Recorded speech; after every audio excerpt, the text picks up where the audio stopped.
Flu. We tend to see a spike of flu and cold-related illnesses this time of year. So joining us this morning is Dr. William Seng Tan from Advocate Healthcare. Good morning, doctor. Thanks for being here. Good morning, Mark. Thanks for having me. All right, so the vaccine this year getting a little bit of a bad rap for not being as effective. So why is it still important to get a flu vaccine?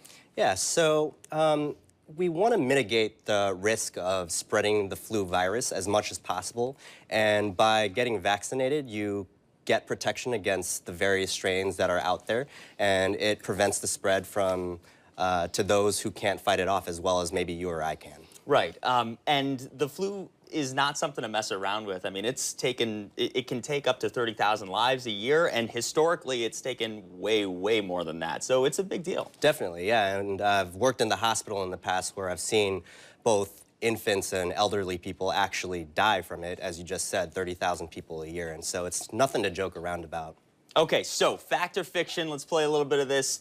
If you go outside, wet hair, Tanya, I'm talking to you, you will get the flu. Is that a fact? Is that true or false? That is false. The flu is spread through droplets. That is spread by coughing or sneezing. And so with that being said, it's important to practice proper hand hygiene, meaning, of course, washing your hands, coughing into your elbow instead of actually just coughing out in the open.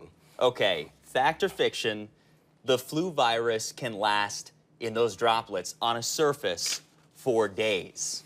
That's true. I would say that they are transmissible for up to 24 hours. But with that being said, you can imagine if people are coughing all day long and you're not wiping those surfaces down, then they're definitely able to infect other people that come into touch with it. Okay, so it actually has a pretty longevity. If you're walking around in your office or your home, you got to wipe those surfaces for sure. Okay, and the third one, getting enough sleep is an important part of flu recovery? This Absolutely. one sounds like it is. Yeah, and you've heard your parents and your doctors tell you this, but yeah, try and get as close to 7 to 8 hours of sleep every night, regardless of whether you're sick or not. But when you do have the flu, it will help speed up recovery to a certain extent. Why is that?